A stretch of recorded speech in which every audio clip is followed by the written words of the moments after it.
Hello दोस्तों। तो आज हम पढ़ेंगे second law of thermodynamics. Second law of thermodynamics आखिरकार है क्या, इसके बारे में आज हम जानेंगे। तो थर्मोडायनेमिक्स के सेकंड लॉ को पढ़ने की ज़रूरत ही क्या पड़ी हमें, जब पहले से ही फर्स्ट लॉ ऑफ थर्मोडायनेमिक्स आ गया था। तो जब भी कोई लॉ आता है तो इसका मतलब है इसके पहले वाले जो लॉ हैं किसी न किसी कॉन्सेप्ट को बताने में वो असमर्थ रहे होंगे। उसकी कमियों को दूर करने के लिए ही कोई नया लॉ, कोई नया नियम आता है।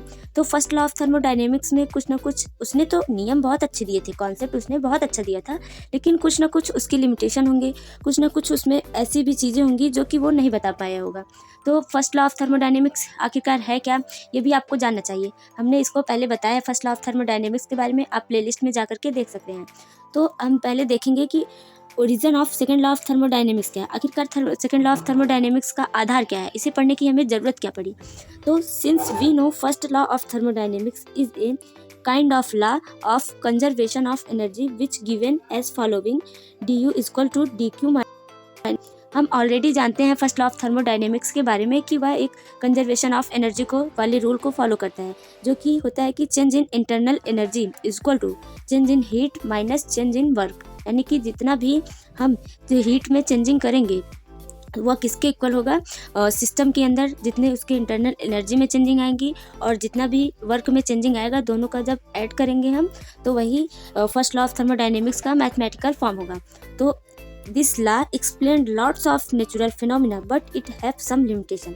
इस नियम ने बहुत कुछ बताया हमें, बहुत नेचुरल फिनोमिना के बारे में हमें बताया, लेकिन इसकी भी तो कुछ लिमिटेशन है।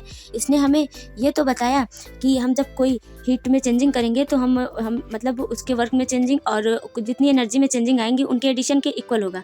पर हमें ये नहीं बताया कि आखिरकार हम हीट से वर्क को प्राप्त तो कर रहे हैं, लेकिन कब तक प्राप्त करेंगे, उसकी लिमिट क्या है। आखिर क्या हम टोटल वर्क प्राप्त करेंगे या कुछ थोड़े से वर्क प्राप्त करेंगे, तो इसकी लिमिट के बारे में हमें नहीं बताया। और इस नियम से हमें ये भी पता चला कि टेम्परेचर जो हमारा होता है वह हायर टू लोअर होता है। मतलब टेम्परेचर जब भी ट्रांसफ़र उसका होता है हायर टू लोअर होता है। क्या लोअर टू हायर भी होगा, इसके बारे में फर्स्ट लॉ ऑफ थर्मोडायनेमिक्स के बारे में कुछ भी इस मतलब टॉपिक के बारे में कुछ कहा ही नहीं गया है। तो यही इसकी एक तरह से लिमिटेशन है। इसी को दूर करने के लिए सेकंड लॉ ऑफ थर्मोडायनेमिक्स को बताया गया। तो इसकी लिमिटेशन क्या है, it tells nothing about direction. Direction means इसने ये नहीं बताया क्या हीट मतलब हीट का ट्रांसफ़र जो है आप हायर टू लोअर करते हैं, क्या लोअर टू हायर भी हो सकता है, इसके बारे में भी तो कुछ बताना चाहिए था कि लोअर टू हायर होगा या नहीं होगा। और दूसरी है first law of thermodynamics give no limitation for conversion of heat in work. मतलब उसकी कोई लिमिट नहीं बताया कि हीट को आप वर्क में जब चेंज कर रहे हैं तो उसकी लिमिट क्या है, आप कितना चेंज कर सकते हैं, आप हीट से कितना वर्क प्राप्त कर सकते हैं। तो first law of thermodynamics fail to answer following questions. हमने यहाँ पर शॉर्टकट में लिखा है फर्स्ट लॉ ऑफ थर्मोडायनेमिक्स, आप कंफ्यूज मत होइएगा। तो उससे यही क्वेश्चन निकलता है कि कैन इफिशियंसी विल बी 100%। क्या हम वर्क 100% प्राप्त कर सकते हैं या फिर उससे कम प्राप्त कर सकते हैं। तो उसकी इफिशियंसी के बारे में फर्स्ट लॉ ऑफ थर्मोडायनेमिक्स बताने में असमर्थ रहा। तो इसी का आंसर जानने के लिए, इसी को डिफाइन करने के लिए हमारा सेकंड लॉ ऑफ थर्मोडायनेमिक्स आया। तो these above limitation are responsible for new fundamental principle that is second law of thermodynamics. मतलब इन लिमिटेशन को सही तरीके से बताने के लिए ही हमारा सेकंड लॉ ऑफ थर्मोडायनेमिक्स आया।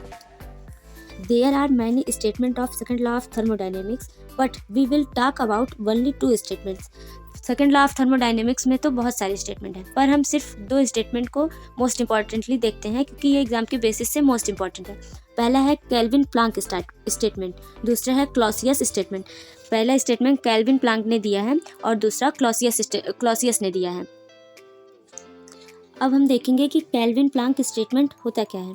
तो according to Kelvin Planck no process is possible whose sole effect is complete conversion of heat into work.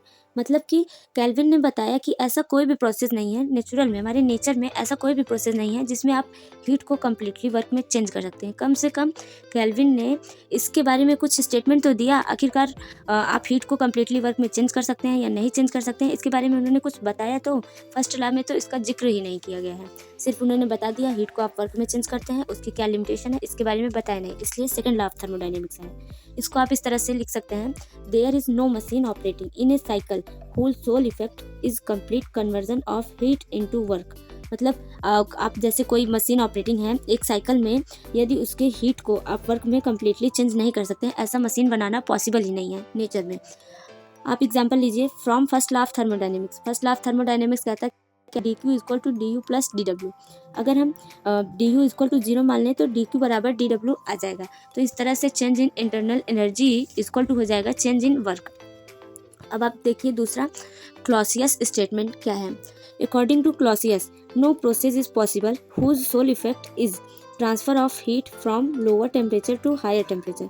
मतलब हमारे नेचर में ऐसा पॉसिबल ही नहीं है कि हमारा मतलब हीट जो है वह लोअर टेम्परेचर से हायर टेम्परेचर में फ्लो हो, जो कि नेचर में तो हमारे कोई भी चीज़ होती है ज़्यादा से कम की तरफ जाती है, ना कि कम से ज़्यादा की तरफ जाती है। तो ऐसा कहना पॉसिबल ही नहीं है।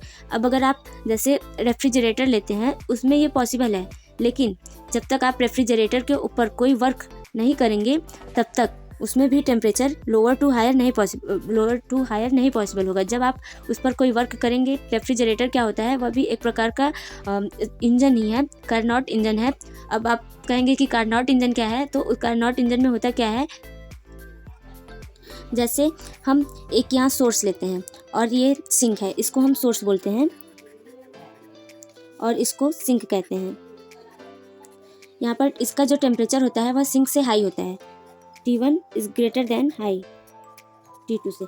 तो होता क्या है, हीट इंजन के बारे में हमने आपको पहले ही बताया था कि यहाँ पर टेम्परेचर ये जो है मतलब एब्जॉर्व करता है और सिंक जो है इजेक्ट करता है। मतलब ये टेम्परेचर लेता है तो यहाँ हीट इंजन को देता है, तो हीट इंजन कुछ वर्क करता है, देन वो सिंक को देगा, तो फिर ये इजेक्ट कर देगा टेम्परेचर को। तो इस तरह से ये हीट इंजन है। और हीट इंजन का अपोजिट ही हमारा रेफ्रिजरेटर होता है। उसमें क्या होता है, वो सिंक से लेता है, फिर कुछ वर्क होता है, फिर जाके वो सोर्स को दे देता है।